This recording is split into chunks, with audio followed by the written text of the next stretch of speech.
दूसरा प्रश्न, मोक्ष के पश्चात कभी जन्म नहीं होता, इसकी क्या गारंटी है? कोई गारंटी नहीं। तुम किसी बैंक में आ गए,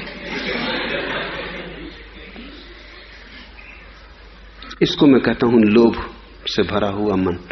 ऐसा मन साधक नहीं हो सकता। गारंटी की बात क्या है? कौन किसको गारंटी देगा?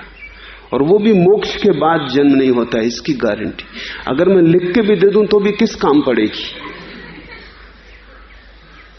फिर तुम मुझे कहां खोजोगे? तुम मेरी लिखी चिट्ठी कहां ले जाओगे? मोक्ष के बाद दोबारा जन्म नहीं होता, इसकी गारंटी चाहिए। क्यों? क्योंकि यदि करोड़ों वर्षों के बाद नई सृष्टि में जन्म लेना होता है तो इस मोक्ष का फायदा ही क्या? इसको मैं कहता हूं लाभ और लोभ की दृष्टि। साधना का जन्म ही शुरू से गलत हो गया। ये बच्चा मरा ही पैदा हुआ। अब तुम इसको कितना ही सजाओ समारो, कितने ही बहुमूल्य वस्त्रों में रखो, दुर्गंधी आएगी। ये बच्चा मरा हुआ पैदा हुआ। ये तो गर्भपात हो गया। साधक पैदा ही नहीं हो पाया। तुम दुकानदार ही रहे, बाजार में ही रहे। मंदिर तो बाजार में ना आ पाया, तुम बाजार को मंदिर में ले आए। तुम गारंटी पूछते हो, कोई गारंटी नहीं। और साधक गारंटी पूछता ही नहीं। साधक असल में कल की बात ही नहीं उठाता। साधक कहता है आज काफी है, ये क्षण पर्याप्त है। इस क्षण में अगर मैं मुक्त हूं तो इस बात को थोड़ा समझने की कोशिश करो। अगर इस क्षण में मैं मुक्त हूं तो दूसरा क्षण पैदा कहां से होगा? इसी क्षण से पैदा होगा। क्षण में से क्षण लगते हैं। जैसे गुलाब पर गुलाब का फूल लगता है, ऐसे मुक्त क्षण में मुक्ति का फूल लगता है। गुलाम क्षण में गुलामी का फूल लगता है। तुम अगर आज गुलाम हो तो कल भी गुलाम रहोगे। आज का दिन तुम्हारी गुलामी को और मजबूत कर जाएगा। कल तुम और ज्यादा गुलाम हो जाओगे, परसों और ज्यादा गुलाम हो जाओगे। अगर आज तुम मुक्त हो तो कल आएगा कहां से? कल घड़ी में से थोड़ी आता है। कल तो तुम्हारे जीवन में से ही आता है। तुम्हारा कल है, मेरा कल होगा। उतने ही समय हैं जितने लोग हैं। समय कोई एक थोड़ी है। मेरे समय में और तुम्हारे समय में क्या नाता है, क्या संबंध है? तुम्हारा समय तुम्हारे भीतर से निकल रहा है। जो आदमी सुबह क्रोध से भरा था, उसकी दोपहर में क्रोध की छाया होगी। जो आदमी सुबह प्रार्थना किया है, पूजा किया है, अहोभाव से भरा था, उसके दोपहर पर अहोभाव की भनक धुन सुगंध होगी। तुम्हारा क्षण तुम्हारे ही भीतर से उग रहा है। क्षण ऐसे लगता है तुम में जैसे वृक्षों में पत्ते लगते हैं। कल की बात ही क्या करनी है? अगर आज का क्षण मेरा मुक्त है तो वहीं छिपी है गारंटी कि कल का क्षण आएगा कहां से? इसी क्षण से निकलेगा और भी मुक्त होगा, क्योंकि इतना समय मुक्ति के लिए और भी मिल चुका होगा। फिर परसों उस क्षण से निकलेगा। इसलिए हम कहते हैं मोक्ष से कोई वापस नहीं आता, क्योंकि मोक्ष बड़ा होता जाता है, बढ़ता जाता है। वापस कैसे लौटोगे? वापस तो वही लौटता है जिसकी गुलामी बढ़ती जाती है। ऐसा हुआ यूनान में एक बहुत अद्भुत फकीर हुआ, डायोजनीस। उसने सब त्याग कर दिया था, लेकिन ऐसे वो एक बड़े रईस और कुलीन घराने से आया था। सब छोड़ दिया था, लेकिन कभी अपना काम अपने हाथ से तो किया न था। तो एक गुलाम बचा रखा था, एक नौकर, जो उसकी देखभाल कर देता, सेवा टहल कर देता। ऐसे वो सन्यासी हो गया था सब छोड़ के। सिर्फ एक गुलाम बचा लिया था। पुरानी आदत थी, अपना काम कभी किया न था। बिस्तर कौन लगाता है, भोजन कौन बनाता है, तो एक नौकर रख छोड़ा था। एक दिन वो नौकर भाग गया। आखिर नौकर को रख छोड़ना आसान मामला नहीं। जब उस नौकर ने देखा कि अब ये डायोजनीस बिल्कुल फकीर हो गया है, तो ये उसको रोक भी कैसे सकेगा? इसके पास कुछ भी रोकने को भी नहीं बचा है। तुम अपने नौकर को रोक पाते हो क्योंकि वहां पुलिस है, कानून है, अदालत है। वो सब रक्षा कर रहे हैं, नहीं तो नौकर भाग जाए तुम क्या करोगे? अभी आदमी अकेला जंगल में था, नौकर भाग गया। दूसरे फकीर जो जंगल में साधना में रत थे, उन्होंने कहा कि पीछा करो, ये बात ठीक नहीं, इस नौकर को दंड देना उचित है। लेकिन डायोजनीज ने कहा कि मैं सोचता हूं कि अगर नौकर मेरे बिना जी सकता है और मैं उसके बिना नहीं जी सकता, तो कौन मालिक है कौन नौकर है, ये जरा संदिग्ध हो जाता है। दास मेरे बिना जी सकता है, उसे मेरी कोई जरूरत नहीं, और मैं दास के बिना नहीं जी सकता, तो मैं तो दासानुदास हो गया। नहीं, अब ये भूल मैं ना करूंगा। अच्छा हुआ कि वो भाग गया, अब वो आए भी तो उससे हाथ जोड़ लूंगा। ये आदमी मुक्ति की तरफ एक कदम रख रहा है, इसका कल भी तो इसी से निकलेगा। तब उसके पास सिर्फ एक भिक्षा पात्र बचा। एक दिन उसने देखा एक कुत्ते को पानी पीते झरने पर, तो उसने सोचा ये कुत्ता तो मुझसे ज्यादा मुक्त है, ये भिक्षा पात्र तो मुझे ढोना पड़ता है, और अगर कुत्ता बिना भिक्षा पात्र के रह लेता है तो मैं आदमी होकर न रह सकूं। कुत्ते से गई बीती दशा हो गई। उसने भिक्षा पात्र वहीं छोड़ दिया। वो हाथ से ही पानी पीने लगा, वो हाथ में ही भिक्षा लेने लगा।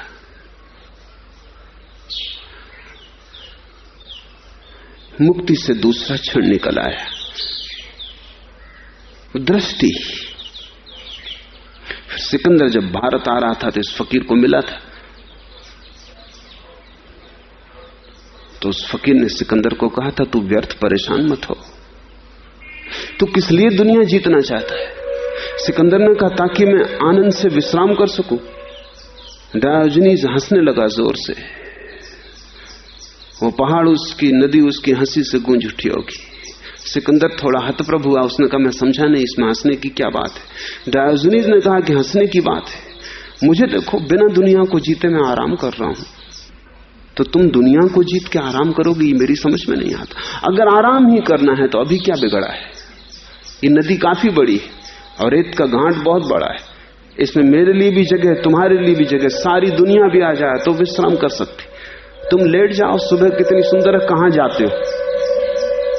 डायोजनीज लेटा था नग्न, सुबह धूप ले रहा था। कहते हैं सिकंदर ईर्ष्या से भर गया था डायोजनीज की स्वतंत्रता को देखकर। सिकंदर ईर्ष्या से भर जाए, सोचने जैसा है। और सिकंदर ने कहा था, अगर परमात्मा से दोबारा मुझे जन्म लेने का मौका मिला तो मैं कहूंगा, इस बार मुझे सिकंदर मत बना, डायोजनीज बनाते। लेकिन अभी तो जाना होगा, अभी तो यात्रा अधूरी है, संसार जीतने को पड़ा है। लेकिन तुम्हारी बात याद रखूंगा डायोजनीज, तुम्हें भूलूंगा नहीं। तुम्हारे लिए कुछ करना हो तो मुझे कहो, तुम जो कहोगे करवा दूंगा, मैं खुश हूं। डायोजनीज ने कहा, ज्यादा से ज्यादा तुम इतना कर सकते हो कि थोड़ा धूप छोड़ के खड़े हो जाओ, कि और तो और न कुछ चाहिए, न कोई जरूरत है। सुबह सर्द है और मैं धूप का मजा ले रहा हूं, तुम नाहक बीच में खड़े। और इतना तुमसे कह देता हूं कि कोई भी संसार को लौट के कभी विश्राम नहीं कर पाया। जिसने भी विश्राम किया है उसने इसी क्षण शुरू किया है, क्योंकि हर क्षण इस क्षण से पैदा होता है। तुम कहते हो कल करेंगे, आज तुम कुछ तो करोगे, तुम जो करोगे उससे तुम्हारा कल पैदा होगा। तुम कहते हो आज तो दुकान कर लेने दो, फिर कल पूजा कर लेंगे, लेकिन कल आएगा कहां से? आज की दुकानदारी से ही आएगा। फिर पूजा कैसे पैदा होगी? उससे दुकानदारी ही पैदा होगी। एक दिन और बीत गया निद्रा में, निद्रा और मजबूत हो गई। तुम ये पूछो ही मत कि मोक्ष के बाद आना होता है। मोक्ष का अर्थ ही यह है कि जिसमें लौटने का उपाय नहीं रह जाता। मोक्ष का अर्थ क्या है तुम समझे ही नहीं, इसलिए इस तरह का सवाल उठता है। मोक्ष का अर्थ है वो व्यक्ति जिसकी अब कोई वासना न रही। लौटता है आदमी वासना के कारण। थोड़ा समझो, एक बच्चा स्कूल में आता है और वो स्कूल के प्राचार्य को पूछता है कि मैं अगर पास हो जाऊंगा तो फिर मुझे दोबारा तो स्कूल नहीं आना पड़ेगा। तो प्राचार्य कहेगा, अगर तुम उत्तीर्ण हो गए तो तुम आना भी चाहो तो हम तुम्हें भीतर न घुसने देंगे, क्योंकि इस स्कूल का उपयोग ही इतना है कि तुम उत्तीर्ण हो गए, बात खत्म हो गई। अगर उत्तीर्ण हुए लोग यहां आने लगे तो छोटे बच्चों का क्या होगा? वो कहां जाएंगे? ऐसी भीड़ भड़क्का बहुत है। उत्तीर्ण आदमी को तो आने का कोई सवाल नहीं रहा, लेकिन जो असफल हुआ है उसे वापस लौटना पड़ता है। संसार एक प्रशिक्षण है परमात्मा को पाने का। जिसने पा लिया बात खत्म हो गई, प्रशिक्षण पूरा हो गया। लौटने का सवाल ही नहीं उठता। तुम्हारे मन में उठता है क्योंकि तुम्हारा वो जो कृपण और लोभी मन है वो हर चीज को पहले से मजबूत और पक्का कर लेना चाहता है। तब कदम उठाओगे तुम। जब तक कि तुम्हें कोई गारंटी ना मिल जाए तब तक तुम ध्यान न करोगे। तुम्हारी इस गारंटी की आकांक्षा ने ही दुनिया में बहुत उपद्रव खड़ा किया है। तब न मालूम कितने तरह के चालाक लोग तुम्हें गारंटी देने के लिए तैयार हो गए। तुम जो मांगते हो उसको कोई ना कोई तो पूर्ति करने के लिए तैयार हो जाएगा। मैं सूरत में था तो एक सज्जन ने मुझे आके कहा कि उनका धर्मगुरु दाऊदी बोहरा लोग चिट्ठी लिख के देता है भगवान के नाम कि इस आदमी ने 1 लाख रुपया दान किया, ये बड़ा अच्छा आदमी है, इसकी सार संभाल रखना, ढंग से स्वागत वगैरह करवाना। कुछ लिख दी चिट्ठी भगवान के नाम, और उस चिट्ठी को वो आदमी जब मरता है तो उसकी छाती पर रख के और कब्र में रख दिया जाता है। तुम गारंटी मांगते हो, देने वाले मिल जाते हो। मगर कैसी मूढ़ता है, वो आदमी भी यहीं पड़ा रह जाता, वो चिट्ठी भी यहीं पड़ी रह जाती। लेकिन लौट के इस धर्मगुरु से अदालत में लड़ने का भी तो कोई उपाय नहीं। कोई कभी लौटता नहीं, कोई कभी शिकायत नहीं करता कि चिट्ठी काम नहीं आई, कि चिट्ठी बेकार है। न कोई कभी लौट सकता है, न कोई मुकदमा हो सकता है। ये चालाकी और शोषण जारी रहता है। तुम जब तक मांगोगे देने वाले मिल जाएंगे। दोष उनका नहीं है, दोष तुम्हारा है। और तुम पूछते हो फायदा क्या अगर फिर लौटना पड़ा। तुम जब भोजन करते हो तब तुम ये नहीं पूछते कि कल फिर भोजन करना पड़ेगा, फायदा क्या। तुम जब पानी पीते हो तब तुम नहीं पूछते कि फिर पानी पीना पड़ेगा, फायदा क्या।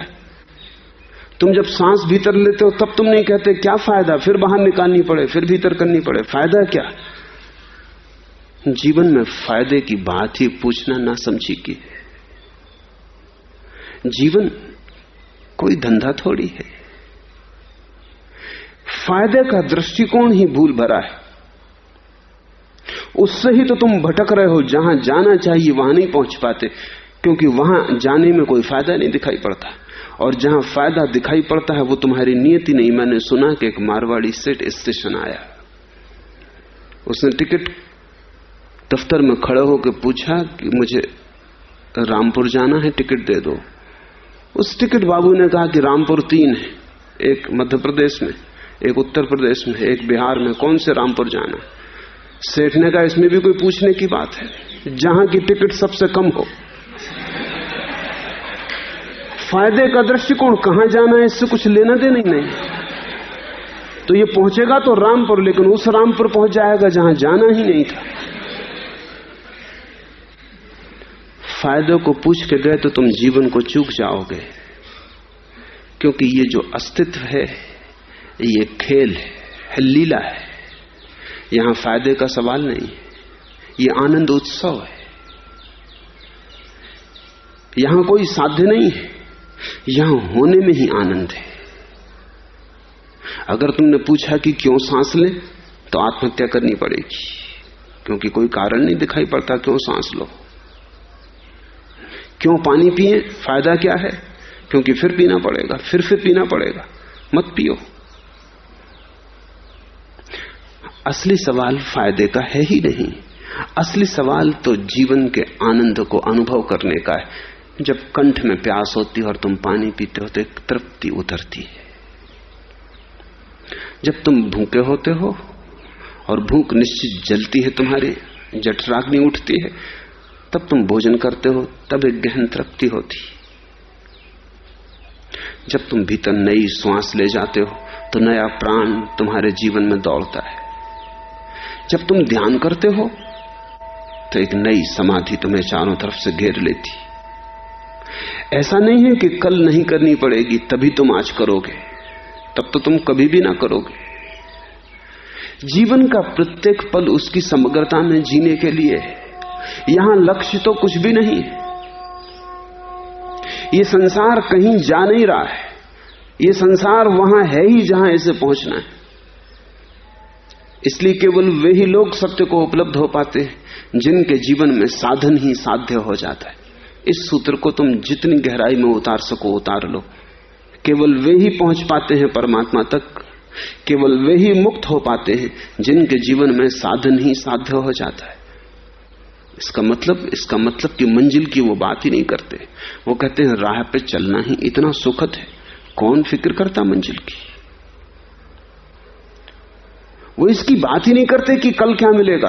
वो कहते हैं आज इतना मिला है, कल की बात ही क्यों उठानी। आज इतना अपूर्व मिला है कि नाच लें, अनुग्रहित हो लें। ऐसे व्यक्ति को कल और ज्यादा मिलता है, उसके द्वार बड़े होते जाते हैं। एक दिन सारा आकाश उसके हृदय में समा जाता है, एक दिन अनंत उसकी सीमा में उतर आता है, एक दिन उसकी बूंद में पूरा सागर छलांग ले लेता है। तुम दुकानदार की नजर से परमात्मा की तरफ मत आना। अच्छा है तुम दुकानदार ही रहो, अच्छे दुकानदारों की वैसे भी जरूरत है। बुरे साधक होने की बजाय अच्छा दुकानदार होना बेहतर है। लेकिन जब साधक होने आओ तो समझ के आओ, साधक की दुनिया का गणित ही उल्टा है। वहां साधक इसलिए कुछ नहीं करता कि इससे मिलेगा, वहां साधक इसलिए कुछ करता है करने में ही मिलता है। करना और मिलना एक साथ एक ही क्षण में समा जाते। मंजिल और मार्ग एक साथ, मार्ग ही मंजिल हो जाता है। तुमने प्रार्थना की, तुम दो तरह से कर सकते हो। एक तो दुकानदार की प्रार्थना है कि वो कहता है प्रार्थना कर रहा हूं, नारियल चढ़ाया है, फूल पत्ती लाया हूं खरीद के, महंगाई का जमाना, ख्याल रखना कहीं ऐसा ना हो कि धोखा दे जाओ, मुकदमा जिता देना, लड़के को पास करा देना, पत्नी बीमार पड़ी है ठीक कर देना। 5 आने का सड़ा नारियल ले आए, परमात्मा पे बड़ी कृपा कर रहे हैं। मंदिरों में कोई अच्छा नारियल चढ़ाता ही नहीं। मंदिरों के पास नारियल की विशेष दुकान होती, उसमें सड़े नारियल ही बिकते, और ऐसे नारियल जो लाखों बार चढ़ाए जा चुके हैं वो फिर वापस आ जाते। इसलिए दुनिया में नारियलों के दाम बढ़ते जाते हैं, लेकिन मंदिर के पास की दुकान पे दाम वही रहते। कोई जरूरत ही नहीं दाम बढ़ाने की, क्योंकि वो नारियल कोई खा नहीं सकता, कोई काम के नहीं है, किसी मतलब के नहीं है, वो सिर्फ चढ़ाने योग्य है। परमात्मा को तुम चढ़ाते तब हो जब वो किसी काम का नहीं होता। वो चढ़ते हैं बार बार, सुबह फिर बिक जाते हैं दुकान पर, फिर चढ़ जाते हैं, फिर दुकान पे आ जाते। तुम एक सड़ा नारियल चढ़ा देते हो, तुमने बड़ी परमात्मा पे कृपा की। अब तुम कल घर में बैठ के रास्ता देखोगे कि परिणाम क्या होता है। तुम समझे ही नहीं प्रार्थना का अर्थ। जहां तक मांग है वहां तक प्रार्थना नहीं। प्रार्थना चढ़ाना मात्र है, मांगना नहीं है। प्रार्थना में फल की आकांक्षा नहीं। अगर फल की आकांक्षा है तो वो व्यवसाय है, प्रार्थना नहीं। तुम गए, ये तुम्हारी खुशी थी, ये तुम्हारा आनंद था कि तुमने चढ़ाया। तुम परमात्मा को थोड़ी भेंट करके आए। इससे तुम ये मत समझना कि परमात्मा तुम्हारे प्रति अनुग्रहित हुआ। उसने तुम्हें इतना दिया है, उसमें से तुम एक कण जाके उसे वापस लौटा आए, और तुम सोचते हो परमात्मा अनुग्रहित हो। तुमने चढ़ाया, ये तुम्हारे अनुग्रह की स्वीकृति होनी चाहिए कि मैं धन्य भागी हूं कि तूने मुझे इतना दिया, थोड़ा सा चढ़ा जाता हूं, ज्यादा मेरी सामर्थ्य नहीं। वास्तविक प्रार्थना करने वाला हमेशा अनुभव करेगा कि जितना मुझे चढ़ाना था उतना मैं चढ़ा न पाया, जो मुझे देना था वो मैं दे न पाया, जो मुझे बांटना था वो मैं बांट न सका। वो हमेशा इस पीड़ा से भरा रहेगा कि मिला मुझे बहुत, दे मैं कुछ भी न पाया। झूठा प्रार्थी समझेगा कि मैंने एक नारियल चढ़ाया, अब इसका फल होना चाहिए। अगर फल न हो तो परमात्मा का होना या न होना तुम्हारे सड़े नारियल पर निर्भर है। अगर फल ना हुआ तो तुम कहोगे परमात्मा नहीं, क्योंकि सड़ा नारियल काम ना आया। अगर फल हुआ तो एक आदमी मेरे पास आया, उसने कहा कि मैं नास्तिक था लेकिन अब मैं आस्तिक हो गया। उनका इतनी आसानी से कोई नास्तिक से आस्तिक नहीं होता, तू पूरी कहानी बता, जरूर कहीं कोई गड़बड़ हो गई। क्योंकि मुश्किल से कभी हजारों साल में कोई नास्तिक आस्तिक होता है। नास्तिक से आस्तिक होना तो बस मोक्ष पा लेना है। आस्तिक है कहां? हजारों साल में कभी किसी आस्तिक के दर्शन होते हैं, तब पृथ्वी पर स्वर्ग उतरता है। तू आस्तिक हो गया, जरूर कहीं कुछ भूल हो गई, क्या मामला है? उसने कहा कि मेरे लड़के की नौकरी नहीं लग रही थी, तो मैं जाके अल्टीमेटम दे आया। अल्टीमेटम परमात्मा को कि अगर 15 दिन के भीतर नौकरी ना मिली तो समझ ले कि फिर तुझे बिल्कुल नहीं मानूंगा, बस ये आखिरी हिसाब है। अगर मिल गई नौकरी सदा तेरी भक्ति करूंगा। और नौकरी मिल गई, इसलिए वो आदमी आस्तिक हो गया। मैंने उससे कहा कि अब दोबारा अल्टीमेटम मत देना, नहीं तो नास्तिक हो जाएगा। संयोग वसात ये नौकरी मिल गई है, तेरे अल्टीमेटम के भय के कारण नहीं, कि भगवान को तू डरा आया था, तो वो भयभीत होकर कब गए कि नहीं देंगे नौकरी तो तू मानेगा नहीं। ऐसा दीनहीन भगवान क्या कोई राजनीतिक नेता है कि तुम्हारी वोट पर निर्भर है? 2 कौड़ी का ऐसा भगवान जो तुम्हारे अल्टीमेटम से डर जाए। अब तू दोबारा मत देना तो आस्तिकता तेरी बनी रहेगी, क्योंकि इतनी झीनी चादर है तेरी आस्तिकता की, जरा सी खरोंच में कट जाएगी और नास्तिक बाहर आ जाएगा। मगर वो न माना, क्योंकि लोभी कैसे मान सकता है? सफल हो गया था। फिर पत्नी बीमार हुई, उसने फिर जाके वही किया, क्योंकि जब एक दफा कारगर हो गई बात और पत्नी मर गई, वो ठीक ना हुई। कोई 2-3 साल बाद ये घटना घटी, वो मेरे पास आया, उसने कहा आपने ठीक कहा था, मैं महानास्तिक हो गया। मैंने कहा तुझे जो होना हो होता रहे, लेकिन ये तेरे मन का ही खेल है। न तू आस्तिक हुआ कभी, न तू कभी नास्तिक हुआ। तेरी नास्तिकता आस्तिकता सब सौदा है। ये तेरे कोई जीवन दृष्टि नहीं, तेरा कोई दर्शन नहीं है, तेरी कोई अनुभूति नहीं है। तू नाहक ही आस्तिक हो रहा है, नास्तिक हो रहा है। तू अकेले ही खेल खेल रहा है, इसमें परमात्मा भागीदार नहीं है। अब तू नास्तिक ही रहना, अब दोबारा भूल मत करना, नहीं तो फिर आस्तिक हो जाए। और ऐसे ही सुबह होती, शाम होती, ऐसे ही उम्र तमाम होती, और तू कभी कुछ भी ना हो पाएगा। लोभ और लाभ की दृष्टि का परमात्मा से कभी संबंध नहीं जोड़ता। वहां तुम जाना, मंदिर में, मस्जिद में, गुरुद्वारे में, लेकिन प्रार्थना ही तुम्हारा अहोभाव हो। प्रार्थना अपने आप में अंत हो। तुम इसलिए प्रार्थना करना कि प्रार्थना करना ऐसा महासुख है, उसके पीछे जरासी भी रेखा मांग की ना हो, तभी तुम्हें स्वाद लगेगा, तभी तुम्हें पहली दफा पता चलेगा प्रार्थना क्या है, तभी तुम्हें पहली दफा पता चलेगा ध्यान क्या है। मेरे पास लोग आते निरंतर, वो कहते हैं कि आप ध्यान समझाते, फायदा क्या, लाभ क्या, इससे क्या मिलेगा? उनसे मैं कहता हूं मिलेगा तो कुछ भी नहीं, बहुत कुछ खो जाएगा।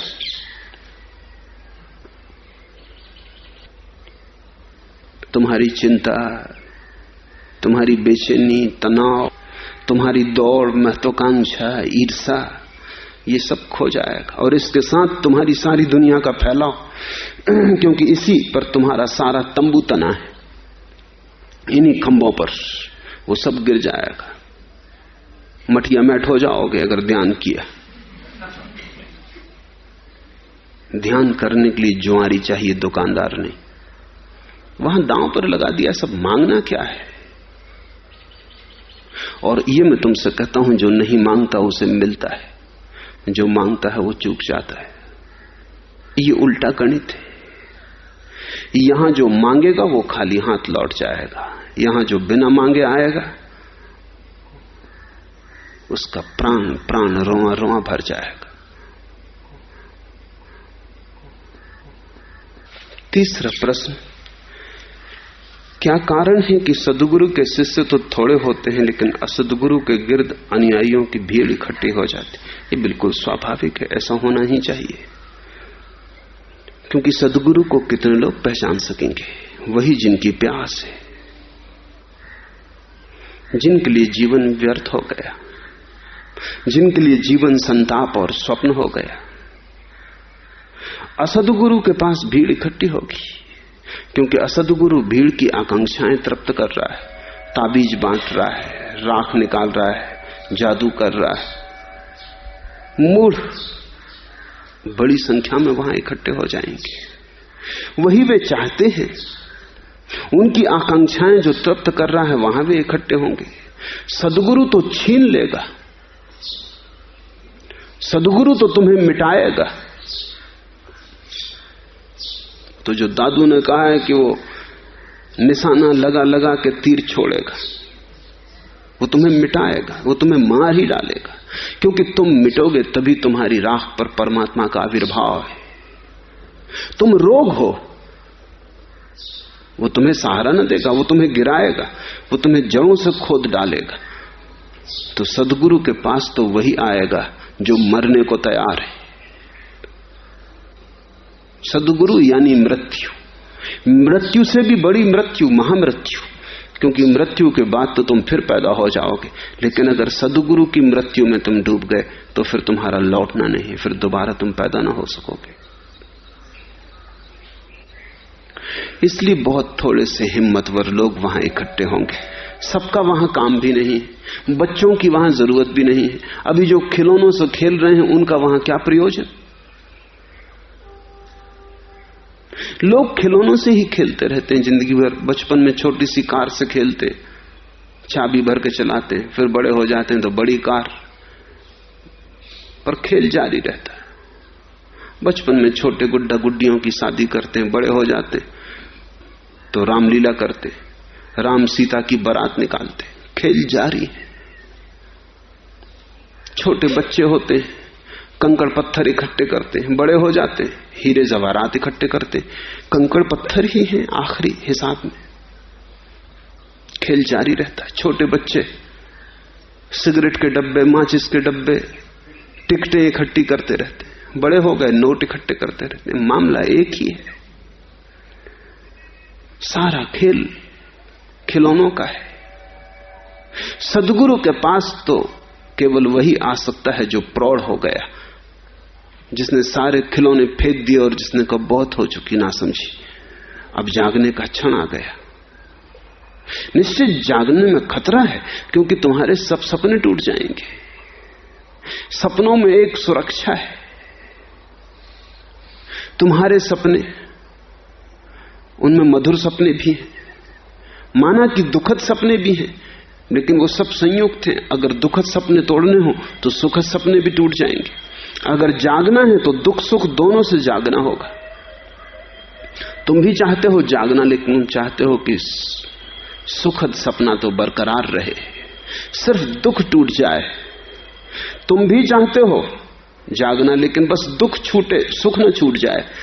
तो तुम असद्गुरु के पास इकट्ठे हो जाओगे, वहां भीड़ लगेगी। लेकिन सद्गुरु के पास तो सुख भी छूटेगा, दुख भी छूटेगा। तभी तो शांति का जन्म होता है। जब सारे द्वंद्व मिट जाते हैं तभी तो निर्द्वंद आकाश, तभी तो उस असीम के साथ संबंध जुड़ता है। तभी तो जैसा दादू कहते हैं तार जुड़ते हैं, उसके पहले तो तार नहीं जुड़ते। स्वभावतः जहां तुम्हारी बीमारी ठीक करने के लिए कोई आश्वासन दिया जा रहा हो, मुकदमे जिताने का कोई भरोसा दिया जा रहा हो, धन पाने की कोई महत्वाकांक्षा को पूरा करने की बात कही जा रही हो, वहां भीड़ इकट्ठी होगी।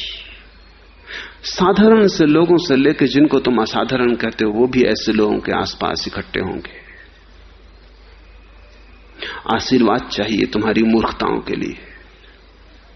और जिंदगी का नियम ऐसा है कि अगर तुम भी आंख बंद करके एक झाड़ के नीचे बैठ जाओ और जो भी आए उसको आशीर्वाद देते जाओ, तो भी 50% तो आशीर्वाद पूरे होने ही वाले। इसलिए तुम्हें कोई चिंता करने की जरूरत नहीं। तुम एक गधे को भी बिठाल दो सजा के, और वो भी बस हाथ उठा के आशीर्वाद देता जाए बिना देखे कौन आ रहा है, इससे कोई लेना देना नहीं। जितने मरीज आएंगे उनमें से सीधे गणित में कम से कम 50% तो ठीक होने वाले हैं, ज्यादा भी ठीक हो जाएंगे, क्योंकि सभी बीमारियां मार तो नहीं डालती। डॉक्टर भी इलाज थोड़ी करता है, सिर्फ सहारा देता है।